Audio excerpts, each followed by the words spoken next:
Namaste, Jai Hind, and welcome to this edition of The Right Stand. I'm Anand Narasimhan and coming to you live from yet again from the Golden City in our own country, ladies and gentlemen. Well, let's try and understand the context of debate number one tonight. There are many connotations or many statements that are being uttered by leaders of the opposition in and around the Bharat Jodo Yatra and, of course, the Congress MP Rahul Gandhi. One of those comments came in from Farooq Abdullah, where he likened his journey all across India like Shankaracharya had done many, many years ago. But what Shankaracharya did was to try and spread a message which perhaps was taken into Kashmir, which is the cradle of our civilization.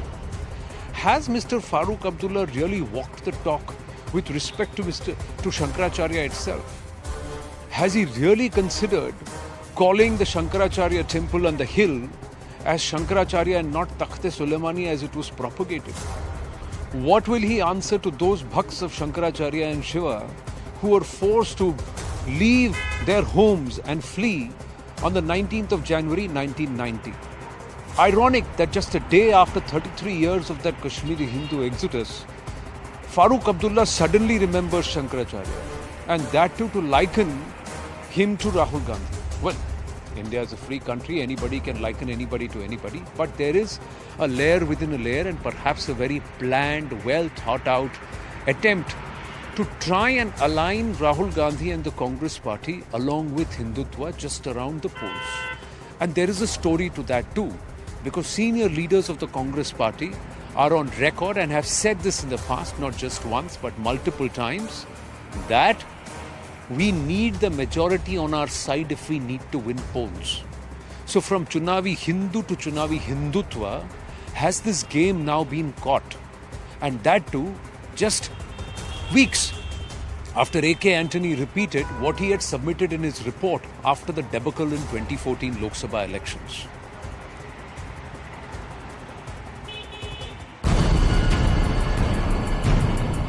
Congress उपाध्यक्ष श्री राहुल गांधी हिंदू धर्म से हैं, परंतु वो जनेऊधारी हिंदू।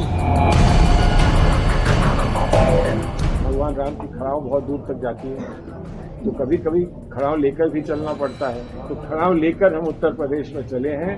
उत्तर प्रदेश में खड़ाव पहुंच गई है तो राम जी भी पहुंचेंगे। ये देश तपस्वियों का है, ये देश पुजारियों का नहीं है। रियलिटी इस देश की ये है। और अगर जैसे मैंने कहा इस देश को सुपर पावर बनना है, जो आप कहते रहते हो, तो तपस्वी की रिस्पेक्ट करनी पड़ेगी, उत्पादक की रिस्पेक्ट करनी पड़ेगी। कई सदियों पहले शंकराचार्य जी आए थे, वो चले थे कन्याकुमारी से कश्मीर तक। ये दूसरे शख्स हैं जिन्होंने यात्रा की है उसी कन्याकुमारी से और कश्मीर पहुंच रहे हैं। There are many others who walked from Kanyakumari all the way to Kashmir in the annals of our history, even the recent political history, ladies and gentlemen.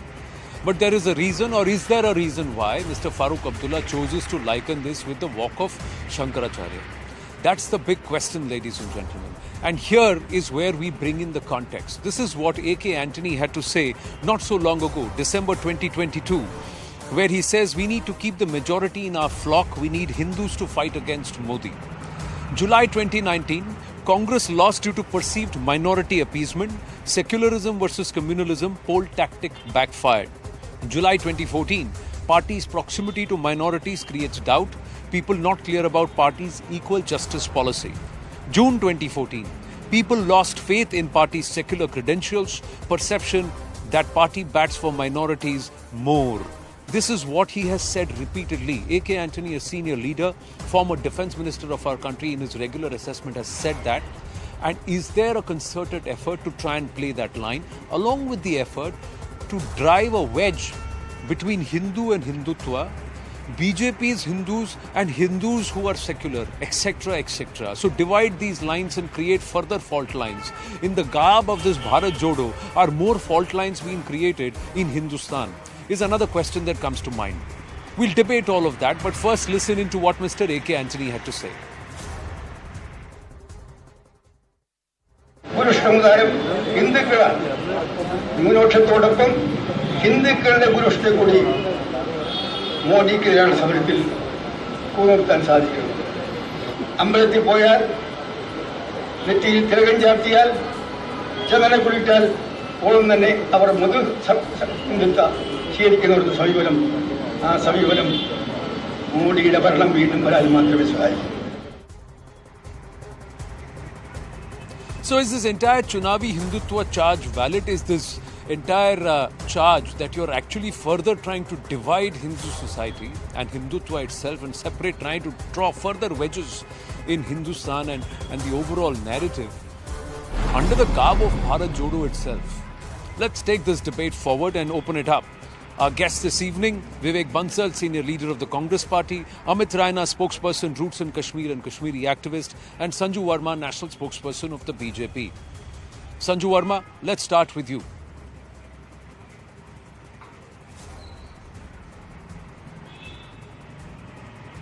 Yes, Anand. So my question to you is, should you take umbrage for the comments that are being made? Is this part of a deeper design? Would you agree?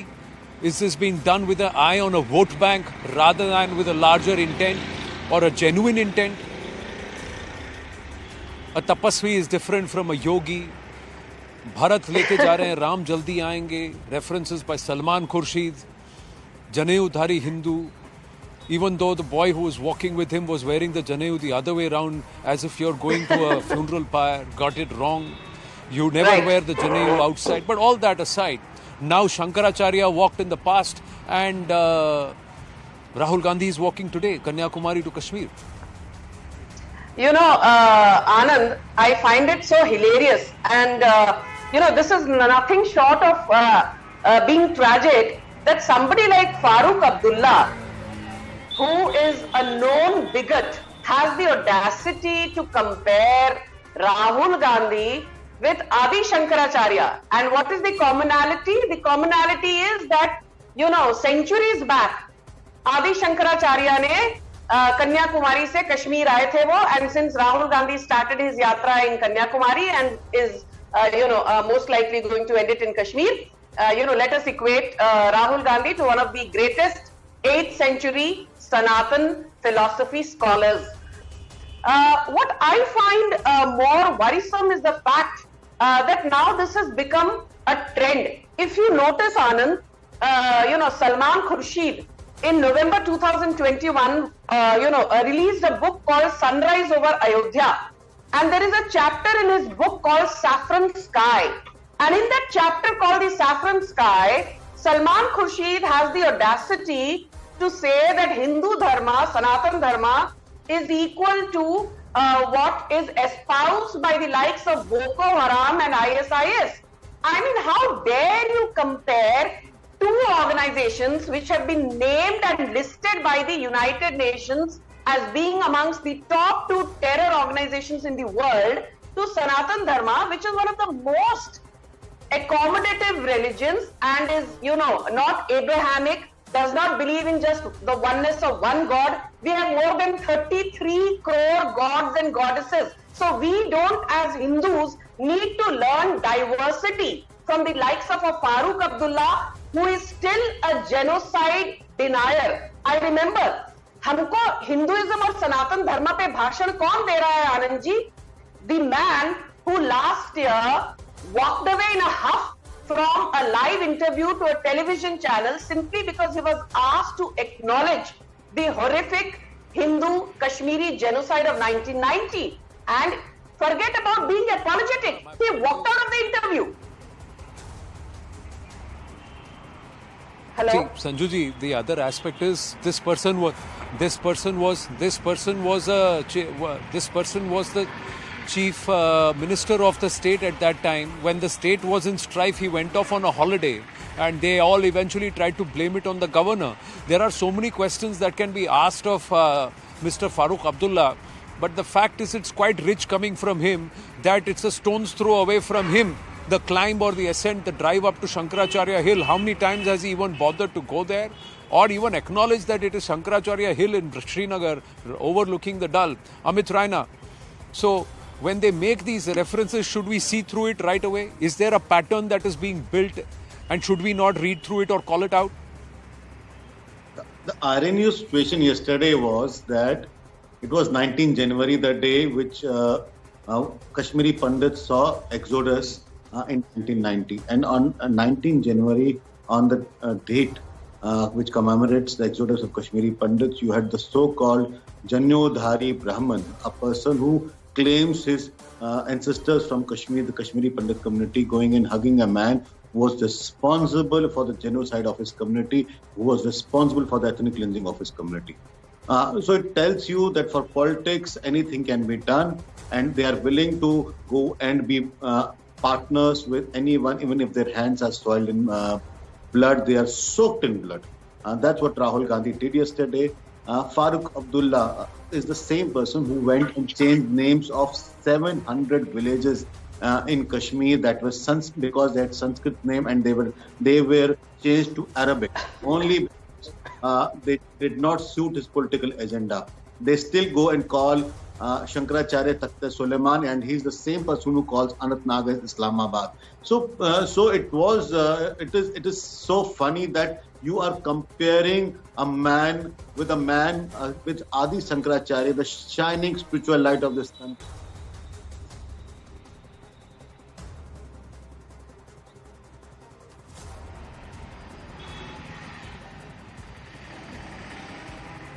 Amit Raina, I'm not able to hear you. Am I audible now? We're trying to connect. Yeah, you're audible now. Please go ahead. So compare him with Adi Shankaracharya, who's a shining spiritual light. That's where you are. Yeah. Shining spiritual light of India, whose teachings are as impactful as they were ever. And he's comparing him with a man whose knowledge we all know. What is he known as? So it is shame that Rajiv Gandhi, the son, and both father and the father of Rahul Gandhi and Farooq Abdullah together were responsible for his friend's son, and saying, come, let's repeat the 1990 again. And the date chosen was January 19, just to symbolically tell Kashmiri Hindus to get ready for what is going to happen next to them in this country. No, it's also ironic, and Vinod Bansalji, I'm just going to check if he's there with us. Vivek Bansal. Yeah, Vivek Bansalji is with us. Let me just check. Vivek ji, are you there with me, Vivek ji? Yeah. I'm very much there. Hello, are you able to hear me? Yeah. There in between. Yeah, please. Would you want to respond? Yes, I can hear you now. Would you please respond to the BJP and what Amit Raina had to say, that this reeks of hypocrisy and quite rich coming from the likes of Farooq Abdullah and Rahul Gandhi? You see, people have a tendency to whatever Congress if it does or say, be it may identifying with or speaking about in a figurative terms about religious icons and gods and goddesses, they are into the habit of tearing us apart, getting into the technicalities of any statement made. If Mr. Farooq Abdullah says, and he compares him to Shankaracharya, what he meant, he didn't mean that. Definitely Shankaracharya established much, but things keep on evolving. In present day context, Rahul Gandhi is traversing the nook and corner of this country, and this was completely unimaginable. And with the avowed objective of uniting, strengthening the bonds of this diversity of this country, and if he is identifying him, that doesn't mean that he means to say that he's a sage or he's that big a saint as Shankaracharya. It is an analogy. I think it is to be respected in that sense. The spirit, not one has to go into the letter of the statement, but into the spirit of the statement. No, when Mr. Salman Khurshid said about... Who is drawing this analogy and for whom? Vivek Ban... Okay, please complete. Please complete. Please, let me just completely... Please if you are going to be a participant in that you have to be a moderator as such. So what I mean to say is, if Salman Khurshid said that Khadao, so you see, in our present day society, any good son is equated with Ram, कि ये मेरा बेटा Ram जैसा है. And Maharshi Valmiki had said कि धर्म को समझना है तो मूर्तिमान रामो विग्रहवान धर्म, उनके आचरण को, उनके चरित्र को. So in that terms, if he said in a figurative terms, again I would say that, and this is a common parlance in a modern day society when we talk about a very doubtful husband, dutiful husband, doubtful obedient son, we tend to say कि राम जैसा है. So, and we keep name our children as Ram and all. So that there doesn't have any objection in that. If he is equating that, I think anybody. Vivek ji, I request you. I request you, थोड़ा सा अल्प विराम लगाइए. I commend you as a leader of the Congress party that you are waxing so eloquent about Ram.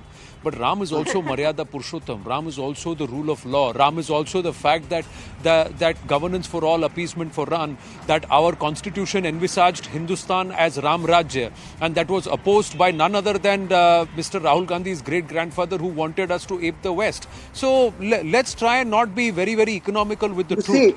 You see, तब कहाँ गई थी ये राम? नहीं सर, तब कहाँ? देख, कुछ प्रश्न मेरे मन में, not as a moderator, as a भारतीय सिटीजन है. तब कहाँ गई थी ये राम भक्ति जब राम सेतु को काल्पनिक बताया गया, ये बताया गया कि राम नाम का कोई व्यक्ति ही नहीं था?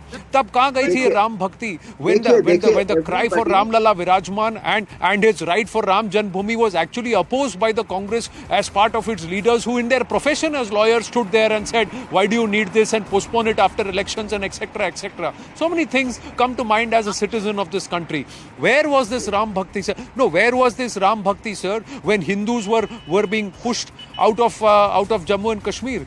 Where was the solidarity and the topic of Bharat Jodo? How many times has Mr. Rahul Gandhi ever in his long term as MP in the parliament, sir, ever raised the fact that 370 needs to be abrogated and made it an agenda of UPA too?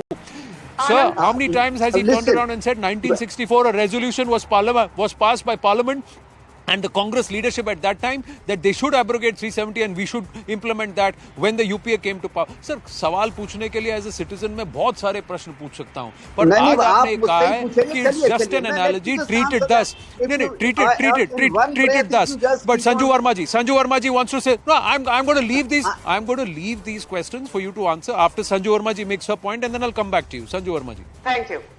You know, Anand ji, one thing which I really want to emphasize upon is the fact, and I say this with no qualms whatsoever, that when Prime Minister Narendra Modi laid the foundation stone of the Ram Janmabhoomi temple on the 5th of August 2020, he proudly wore his Hindu Sanatan Dharma on his sleeve without compromising on his stature as the Prime Minister of India, the largest democracy in the world. But look at Rahul Gandhi. चाहे 2017 के Gujarat elections हो or the recently concluded Gujarat elections where he did not even deem it fit to visit Gujarat for more than a day, that's besides the point. I clearly remember in 2017 he visited 27 temples in Gujarat. तो चुनावी हिंदू इसलिए नहीं कहा जाता है because BJP wants to undermine his so-called stature as the Congress would love to fancy and believe. But the fact is that the Congress has always believed in vote bank politics, whereas the BJP believes in justice for all and appeasement of none. I will end by asking one simple question. Do you remember the date 16th April 2020? Two Hindu sadhus in Palghar, Kalp Vriksh Maharaj and Sushil Giri Maharaj, were beaten to death by an angry mob in front of 300 policemen in Maharashtra. And who was ruling Maharashtra in 2020 April? It was a Congress-centric alliance constituting of Congress, Shiv Sena and NCP. Did Rahul Gandhi even once express remorse that two Hindu sadhus were brutally beaten black and blue by an angry mob for no reason? Sanju ji, it is not just about whether somebody expressed remorse, somebody what they did. The fact is, this game, is this a devious one, and are you reading through it or not, or are we reading too much into it? That there is a deliberate attempt to project, not just in the name of Jodo, they are further dividing Hindu and Hindutva. They are trying to say BJP is Hindutva and our Hindutva, the way we are Hindu and the way you are Hindu. All this game is played in Hindustan only with Hindus. Are they turning around and saying the way we look at Muslims and the way you look at Muslims, the way we look at Christians, the way you look at Christians, the way we look at Parsis, you look at Parsis, the way we look at Sikhs and you look at Sikhs? Are they saying all of that? Are they trying to did this? When we talk about Sikhs, let me just ask. They went to the Golden Temple. Was there any turning around and asking this question? Who sent Bhindranwale into Punjab in the first place? Exactly. If you were to go by what GBS Sidhu has written in Khalistan Conspiracy, the first question comes to mind: who sent Bhindranwale to Punjab in the first place? And who said, "Bada ped girta hai to dharti hilti hai"? And who watched and orchestrated the burning of Sikhs alive on the streets of our country? That massacre. Absolutely. See, the Hindu exodus Anand, you made some interesting ignored. points. The Sikh massacre ignored. Anand, also one more very interesting thing that I want to point out is that do you remember, now that you mention about this differentiation that is being propped up between Hindutva and Hinduism, do you remember that in as recently as November 2021, Rahul Gandhi is in public domain on record saying that Hinduism to acha hai, but Hindutva actually tries to undermine Muslims and Sikhs. Clearly, he was trying to suggest that speaking and talking of Jai Shri Ram is weaponizing Hinduism. Hindutva is a form of weaponization of Sanatan culture. And even recently, he brought in this entire differentiation. कि आप देखो RSS के लोग कभी जय सिया राम नहीं बोलते हैं, सिर्फ जय श्री राम बोलते हैं. तो if Rahul Gandhi or his acolytes are watching your show, Anand, let them know कि जय श्री राम का श्री का मतलब है Lakshmi ji, and Sita is supposedly an incarnate of Lakshmi ji. So whom are you trying to teach Sanatan culture, Rahul Gandhi? See, the point is that when we say Radhe Krishna first, when we say Siya Ram first, it is part of our culture. Jai Shri Ram उनके लिए बोलते हैं जो फिर भी राम लला है. Now the difference of a deity who's a deity who's a child, a deity who's an adolescent, and a deity who's married and a deity who's king, the representation of this deity in a perennial state it's a little bit of a difficult concept to make somebody understand who believes that it is okay to wear their janeu outside on their suit. So Amit Raina, please back me up here. When it is Ram Lalla Virajman, not just the aspect of Shri as the mother, as the divinity, as Prakriti, that it's coined ahead of any deity is concerned, but it is Ram Lalla Virajman, it is baby Ram. There was no Sita there. So is that also so difficult to understand that there is a difference, there is a reason why in Mathura you say Radhe Radhe, whereas in Kerala and Guruvayur you only say Krishna Krishna because that's baby Krishna. Here it is Radha Krishna. It's different everywhere. This concept itself is, if it is not understood, such people are going to explain what is Hinduism and what is Hindutva. Well said. Understanding of Hinduism not be expected from the Gandhi family. Let's be very clear about it. They are the same people who in 2008 and today you have a Congress spokesperson saying that it is just a comparison, or it is someone calling his child a Ram. It is the same party which in 2008 went and filed an affidavit in Supreme Court saying, challenging the existence of Bhagwan Ram. Now, another important thing is the presiding deity of Kashmir is Mata Sharda. It is known as the Sharda Bhumi. Shankaracharya went to Sharda, and the fourth door of Sharda, which was the south door, which was unopened, was opened to welcome him. Today, Sharda is with Pakistan, thanks to the great-grandfather of Rahul Gandhi, who gifted it on a platter to Pakistan, who went to... I think, gentlemen, you haven't gone into the depth of history when you say ki his grandfather. Let me just tell you one thing. Kashmir is part of this country thanks to Mr. Pandit, his grandfather. that he ensured that Kashmir becomes a part of it.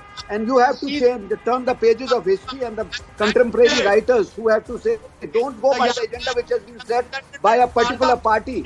And this is just travesty of the historical No, fact, which contemporary? and you are just Vivek trying to Bansalji, gun, I don't think this is the way Bansalji. debate is going to function. I'm sorry. Vivek Bansalji, which historian are you talking about? A historian who believed that Yudhishthira was inspired by Ashok? Such historians? Are you talking about such historians, or should we talk about those who at that time vehemently opposed? Why is it that the interior minister of this country was denied any access or any action on only one riyasat, which has become the troublesome riyasat for the last 75 years for us? That is the riyasat of Jammu and Kashmir. Why is it that the man who sorted out the rest of India and ensured that Bharat remained akhand, that man was denied access to Jammu and Kashmir? Do you want to open up the chronicles of history? They're very inconvenient, sir, those comments what were made and what was done. Was 370 ratified by Parliament before it was signed upon and agreed upon? Let's ask these questions even as the Congress leader has walked out of this show. Inconvenient questions, because when you know your facts and then you challenge them with facts, then they turn back with rhetoric or just walking out. This is what happens, Amit Raina. When you turn them and challenge them with facts, then they come. So then it's all bluster what we are seeing then. It's a concerted effort to draw up a strategy, and it is done over a period of time, that you try and show him as somebody who's backing those Hindus who don't identify with BJP. So let's separate the Hindutva itself. Let's split Hindus right down the middle. So once again, in the name of Jodo, what is happening? Is it not Kato that is happening? Hinduism is not backing BJP. Hinduism is believing in the concept of India, Bharat. Exactly. Dharm. और उनके वो समझ में नहीं आएगा, because to them Hindu is BJP and rest is for them, and they will do anything.